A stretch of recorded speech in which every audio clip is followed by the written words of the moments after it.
Bonjour et bienvenue sur PhotoWorld. Ça faisait longtemps.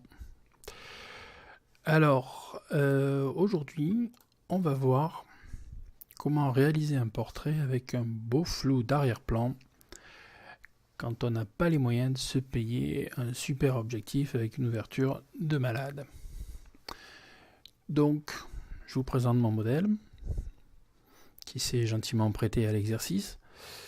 Et voilà, donc la photo a été faite avec un objectif, on le voit ici, c'est un 18-55 qui ouvre à f2.8 f4. Pour l'exemple, cette photo a été prise avec une ouverture de f8. J'aurais pu faire plus petit, mais je voulais que l'exemple soit probant. Donc voilà, j'ai mon objectif, j'ai ma photo, et même si là, ici, à cause des couleurs et du fond, le sujet se ressort bien par rapport au fond, moi j'aimerais avoir un bokeh, un flou d'arrière-plan beaucoup plus marqué. Parce qu'on a encore beaucoup trop de structure à mon goût. Et si le sujet avait été plus texturé, ce serait pas terrible. Alors voilà comment on va faire. Donc on a édité les réglages de base dans le Develop Persona et maintenant on est dans le module de retouche d'Affinity. On a notre image. Je vais commencer par la dupliquer 2 fois. La première, je vais l'appeler fond, pour pas confondre avec arrière-plan. Et la deuxième, je vais l'appeler sujet. Alors évidemment, les noms, vous choisissez ce que vous voulez, mais moi j'ai pris ça pour que ce soit plus clair. Et l'idée, ça va être de séparer le fond du sujet pour ne flouter que le fond. Alors, on pourrait simplement se faire une sélection et flouter uniquement le fond vert. Mais ça va pas être aussi simple que ça, parce que sur les bords de notre sujet, on va avoir des effets, qu'on va appeler des effets de bord, et qui sont pas vraiment agréables. Donc la technique va consister, on va y arriver, la technique va consister à sélectionner notre sujet et à l'isoler. Et ensuite, on va reconstruire le fond derrière lui pour pouvoir le flouter et s'affranchir des effets de bord. Dit comme ça, ça paraît compliqué, mais dans les faits, c'est très simple. Je vais vous montrer.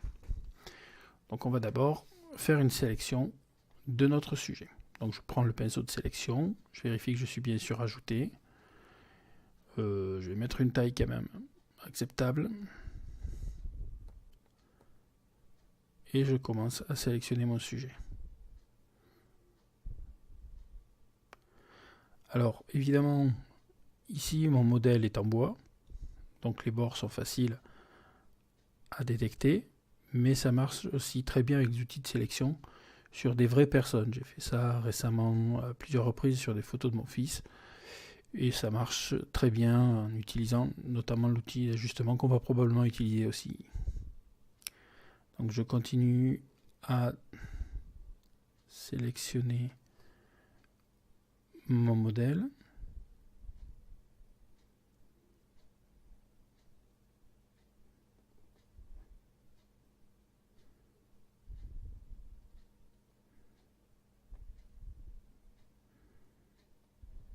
Voilà. Petit à petit. On fait le bras. On a presque fini.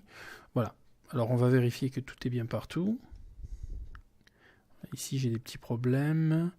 Là aussi.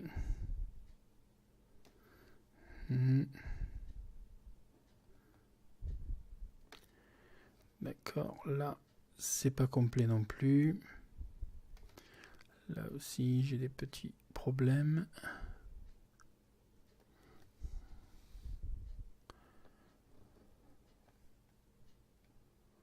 Alors, je pourrais désélectionner ici. Mais comme c'est déjà très flou là derrière, je pense pas que ça change grand chose. On va quand même le faire. Pour avoir l'esprit tranquille. On finit de sélectionner là. Là.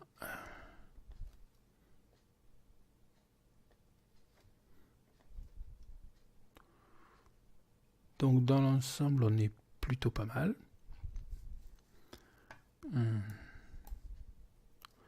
Hop, ici aussi.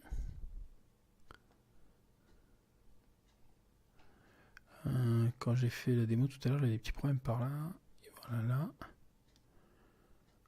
Voilà, alors on va ajuster un peu pour être... Voilà, je sais qu'ici ça peut poser quelques problèmes.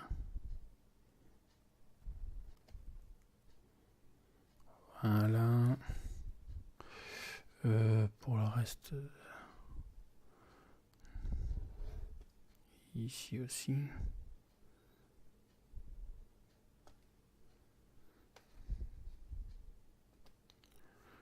Et il faut que j'enlève cette partie-là, on avait dit.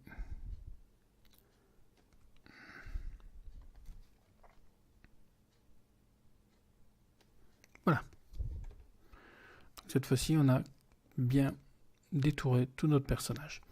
Donc la première chose à faire, c'est d'aller ici dans Canaux, sélectionner la sélection de pixels, faire un clic droit et créer un canal de réserve. Comme ça, on garde notre sélection. Ah, j'avais déjà fait avant. Donc notre canal de réserve ici, ce qu'on a sélectionné en blanc, c'est le personnage. Donc on va le renommer, c'est notre sujet. Voilà. Et puis, si je fais Shift Ctrl I, voilà, j'ai inversé ma sélection. C'est-à-dire que maintenant, je sélectionne tout ce qui est vert. Et je vais cliquer sur Sélection de pixels, créer un canal de réserve. Et je le renomme. Et là, je l'appelle fond. CTRL D pour supprimer la sélection. Et on voit ici que j'ai bien deux types de sélection. Le sujet, ici, qui apparaît en blanc. Et le fond, qui apparaît en blanc ici. Alors, ce que je veux faire... sur le sujet, sur la partie sujet, le calque sujet ici, je veux supprimer le fond. Donc je vais faire un clic droit sur le canal réserve fond, charger dans la sélection de pixels. Voilà. Vérifier que je suis bien sur la couche sujet et je supprime. Et là, je n'ai que mon personnage. On va faire la même chose pour le fond. Et là, par contre, je vais sélectionner le sujet. Je le charge. Et je le supprime. Poulette. C'est ici. Voilà, vérifiez bien que vous êtes dessus. Là, je le supprime. Voilà. Et c'est là que ça va devenir amusant.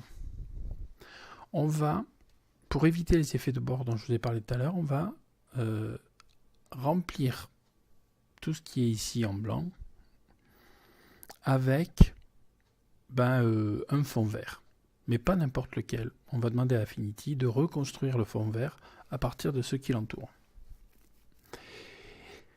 Et pour ça, on va aller d'abord dans le menu sélectionner et on va choisir étendre, réduire. Et on va étendre notre sélection d'une vingtaine de pixels, ça va. Comme ça, ici, on voit que notre sélection est plus grande que la zone blanche et elle enrobe des couleurs vertes. Et c'est à partir de ça qu'Affinity va travailler. On fait appliquer. Et maintenant, on va dans édition, remplissage. Et on choisit in painting. C'est très important. Hein.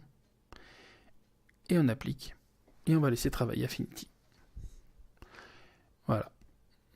C'est en général assez spectaculaire, je trouve. Le résultat est plutôt bluffant. Ça prend un peu de temps. C'est une photo de 24 mégapixels, alors forcément, il y a beaucoup à reconstruire.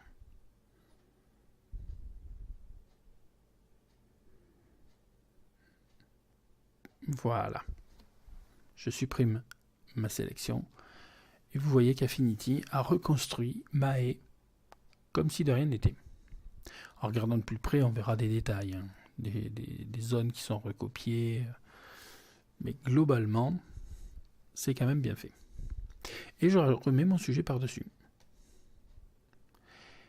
Et bien maintenant, on a fait le plus dur.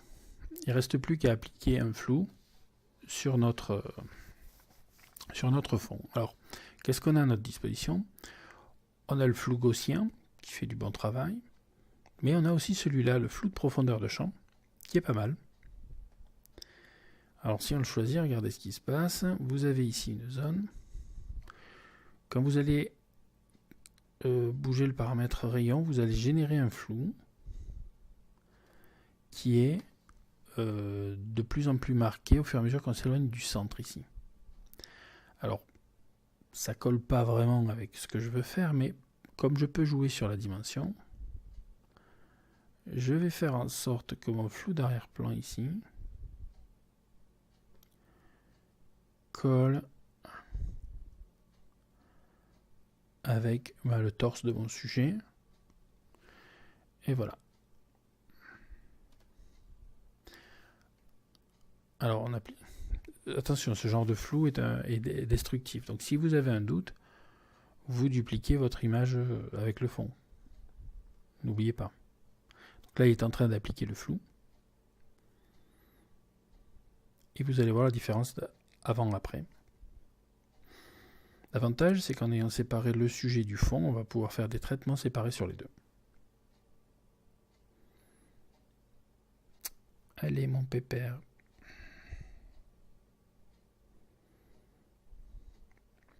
Il est tard et je sens que mon ordinateur a sommeil.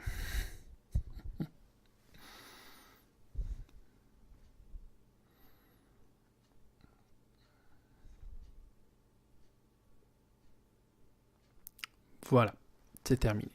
Alors, si je vous montre, donc là, le travail du filtre avec le sujet, et si j'enlève le calque fond, si je le masque, on va voir apparaître l'image telle qu'elle était avant. Avant, après. Avant, après. On voit notre sujet qui se détache bien. Ce que je peux faire maintenant, c'est sélectionner un masquage flou avec un niveau élevé et un rayon relativement faible pour donner, et je vais l'appliquer juste ici au sujet. Alors si je zoome, on va voir un peu ce que ça fait. Voilà, je joue uniquement, regardez, on va bien voir les nervures du bois réapparaître. Je joue uniquement sur la netteté du sujet.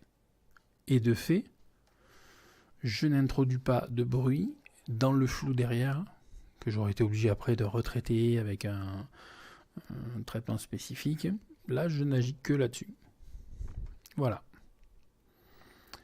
Et voilà comment on passe d'une photo prise avec une ouverture à f8 à une photo prise avec une ouverture à f2. Quand on connaît le prix d'un objectif Fujifilm, ça fait du bien de pouvoir faire ça. Bien sûr, voilà, j'espère que ce tuto vous aura été utile. N'hésitez pas à me faire parvenir vos commentaires. Je vous souhaite une très bonne journée. Au revoir.